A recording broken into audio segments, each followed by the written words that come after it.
Bonjour à toutes et à tous et bienvenue sur la chaîne de la team Entrepôt. Vous êtes avec Arnaud et aujourd'hui on va faire un peu un état des lieux, c'est ce que je vous propose, de Cardfight Vanguard actuellement.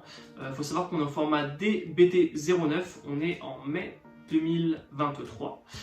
Et la question qu'on va se poser aujourd'hui, c'est tout simplement de savoir est-ce que c'est agréable de jouer à Cardfight Vanguard, quels sont les decks qui sont les plus performants et quel est l'état des trois formats tout simplement, et aussi est-ce que le jeu est bien géré tout simplement par Bushiroad. Et je vous propose de commencer tout de suite par le format standard. Donc le format standard, c'est tout simplement un format de deck, c'est-à-dire qu'il y a Eva, Chronojet et le reste. Donc c'est-à-dire que actuellement c'est un peu compliqué le format standard puisque Eva et Chronojet sont deux decks qui surperforment parce qu'ils sont tout simplement surpuissants.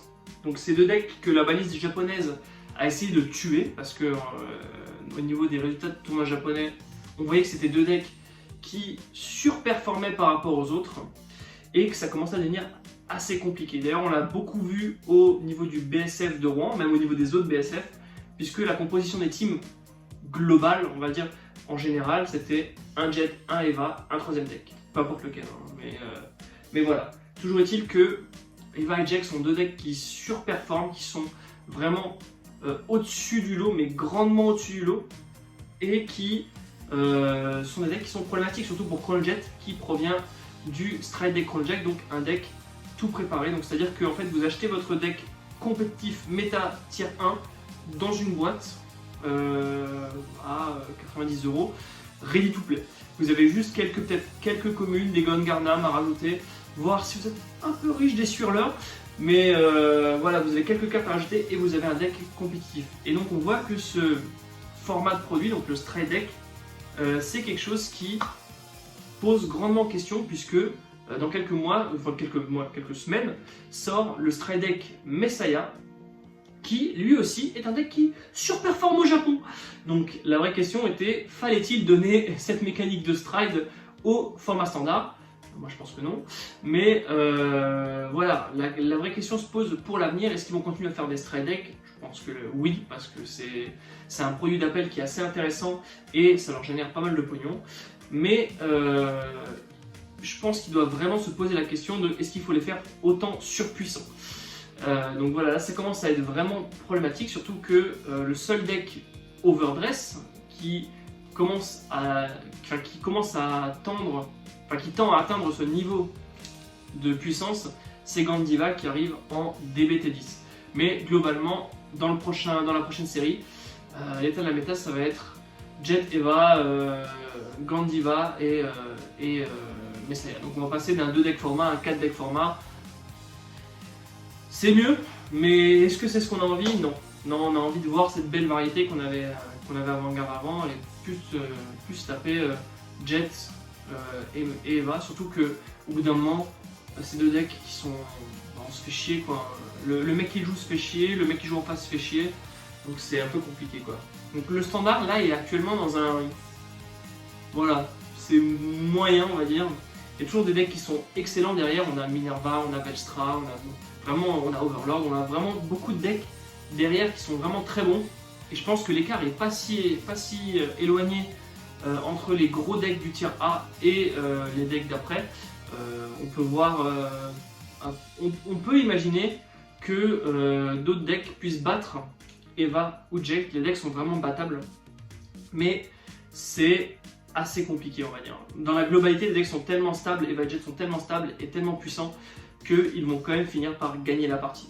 Et là où j'ai un gros problème actuellement au format standard, c'est que Eva est de par son order promo qui est ici, est un deck qui auto-lose certains decks du format.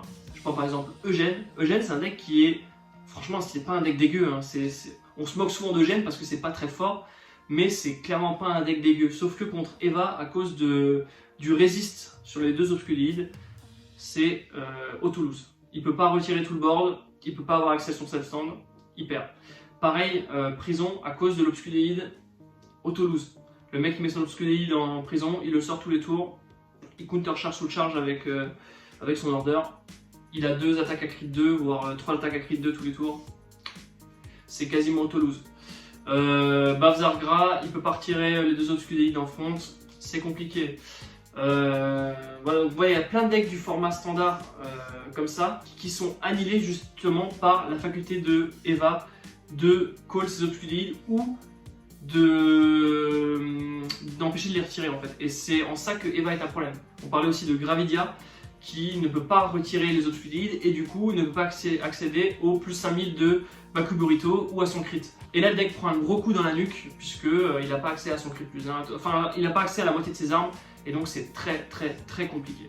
Donc voilà, moi ce que j'aimerais c'est que pour le format standard il fasse un petit rééquilibrage pour dégager Jet et Eva de l'équation, mais vraiment vraiment pas une tape sur le poignet, vraiment un truc, il faut qu'ils détruisent les decks. Moi j'aimerais bien qu'ils détruisent les decks. J'aimerais beaucoup que l'order dont on a parlé là passe à 1 pour Eva, au lieu d'essayer de tourner autour, d'essayer de toucher des combine rushers, des trucs qui seront remplacés de toute façon. Et Jet, je sais pas ce qu'ils peuvent faire, mais là il faut qu'ils fassent quelque chose pour ces 2 decks là, et voire même peut-être pour Messiah dans un futur proche. Mais voilà, c'est toujours agréable de jouer en standard, la plupart des joueurs jouent en standard et semblent apprécier le format, surtout que je trouve que le format est assez bien géré. Ce qui est vraiment cool, c'est qu'on n'a pas un nouveau deck toutes les séries, on a vraiment du support continu pour des decks même de DBT1. Là on a une nouvelle Exaorb qui vient renforcer la Exaorb de DBT1. On a la Festival Collection qui sort et qui va ramener des nouvelles lyricales pour les raidlines de LDBT1. Donc ça c'est vraiment cool, toutes les extensions en fait on a du support pour les anciens decks qui font qu'on peut les remettre à jour et qui font que nos cartes ne perdent pas trop de valeur sur le temps, qu'on peut investir sans vraiment se prendre la tête. Et donc ça c'est assez cool en fait. Si vous êtes attaché à un deck, vous savez qu'il va revenir avec du support dans les extensions suivantes et qu'il ne sera pas laissé à l'abandon. Et rien que ça, c'est super cool.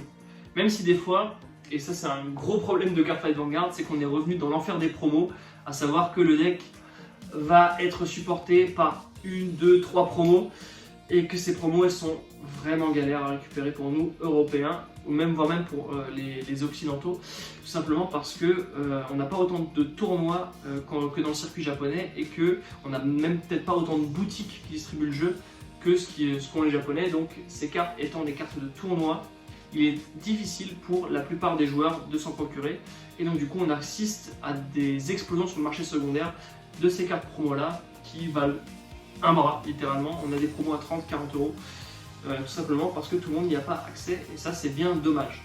Mais overall le format standard est, je trouve, assez agréable, assez bien géré. Moi je regrette pas d'avoir investi dans mes decks standards, c'est un des formats auxquels je joue plus. Le deck building est complexe. On a aussi beaucoup de cartes génériques, alors beaucoup s'en plaignent parce que du coup les cartes valent assez cher, etc. Moi je trouve ça cool qu'on investisse dans des cartes et qu'après elles montent parce qu'elles sont génériques, parce qu'elles vont être dans d'autres decks, etc. Je trouve ça vraiment sympa, le fait qu'on puisse garder ces cartes et jouer dans d'autres decks, etc. Donc voilà, tout ça pour dire que le format standard c'est assez cool malgré le fait que vous ayez 2 decks qui soient tier 1 et tout le reste un peu en dessous. Mais voilà, maintenant on va passer au format V Premium, mais ça va aller assez vite puisque le format V Premium, en tout cas chez nous en Europe, il est mort. On va pas se mentir, le Steam Maiden a été le dernier clou dans son cercueil puisque c'est un format qui n'a pas bougé depuis 3 ans. En fait, Bushiroad ne fait que ban, déban, luar, ban, déban des trucs. Et du coup, en fait, les meilleurs decks restent toujours les mêmes, ou globalement les mêmes.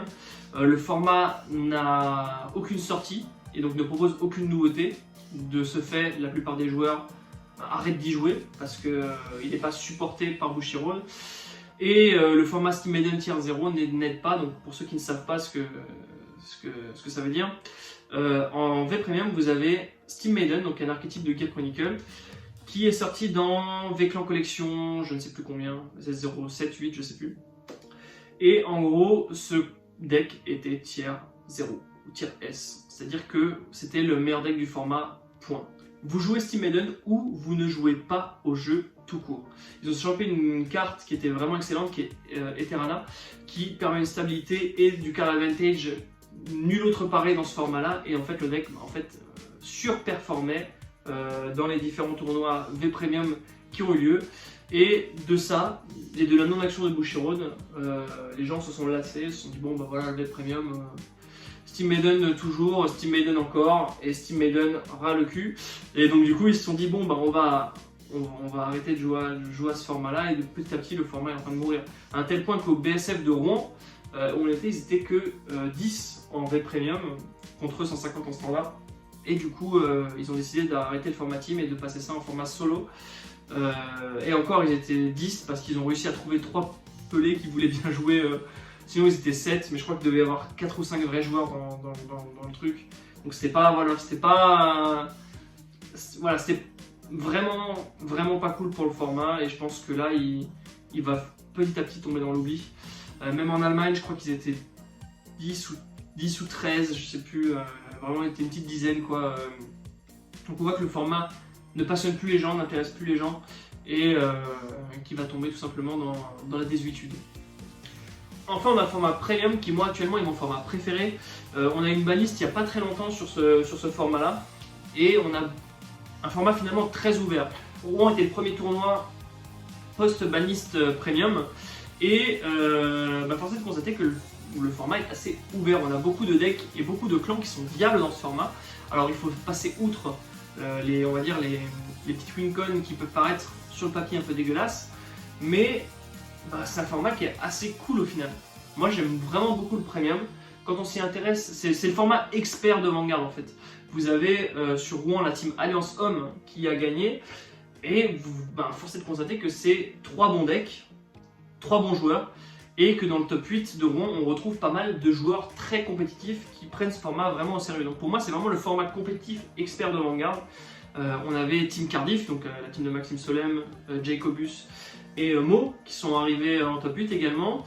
On avait la team de Maxime, qui a été qualifié au World l'année dernière. On avait aussi la team de Daniel et Kelly, donc, qui jouait Dark Regular, Griffoglia, Astral Poet. Kelly qui avait déjà fait top 8 avec une liste Astral Poet au dernier BCS, je crois. Donc c'est des joueurs réguliers qui topent régulièrement. Et là qu'on retrouve encore une fois dans ce top 8 qui est très ouvert, encore une fois. En fait, il y a beaucoup de decks viables, il y a beaucoup de joueurs excellents qu'on retrouve dans les tops. Je commence à me répéter, mais voilà. Pour moi, le format il est extrêmement sain actuellement. Il n'y a pas de deck que je voudrais voir banni ou quoi. Pour moi, ils ont vraiment banni Highlander avec QTR qui était vraiment un problème, mais sinon le format est extrêmement cool. Et ce qui va être encore plus cool, c'est qu'ils ont annoncé History Collection Volume 1, qui est toujours un peu chelou, mais qui bouleverse totalement le Premium. Peut-être que je ferai une vidéo sur ça, mais c'est vraiment ça. Cette extension, elle bouleverse le Premium comme jamais ils ont voulu bouleverser ce format, et je trouve ça génial. On a pas mal de nouvelles mécaniques, c'est un total game changer. On va pouvoir stride avec l'adversaire au G2 mais sur des strides de merde, et donc du coup on va gagner des gifts, etc. Ça relance des vieilles cartes qui remettent au bout du jour avec des errata, du coup on n'est pas obligé d'acheter les nouvelles, on peut ressortir nos vieilles espèces du binder et les jouer, enfin c'est vraiment excellent. Le format va complètement changer d'ici quelques mois avec History Collection. Pour le mieux ou pour le pire, je ne sais pas encore. Mais moi je suis très excité par ce format, j'y joue beaucoup, j'adore le Premium, et je trouve qu'on a eu un très beau BSF. En Premium là je vous mets les résultats, mais vous voyez que le top est assez varié, puisqu'on a différents clans, différents decks qui sont représentés, et je trouve ça assez cool. C'est pour moi actuellement le meilleur format de Vanguard, que ce soit compétitivement parlant ou au niveau du deck building, au niveau de l'expérience de jeu, au niveau du fun, etc. J'adore le Premium, voilà. Voilà, j'espère que cette petite vidéo vous aura plu. N'hésitez pas à me dire ce que vous en avez pensé dans les commentaires. Merci de suivre la chaîne de la team Entrepôt. Et n'hésitez pas à vous abonner, à partager, à liker, à mettre un commentaire. Et moi je vous dis à la prochaine pour une nouvelle vidéo. Salut!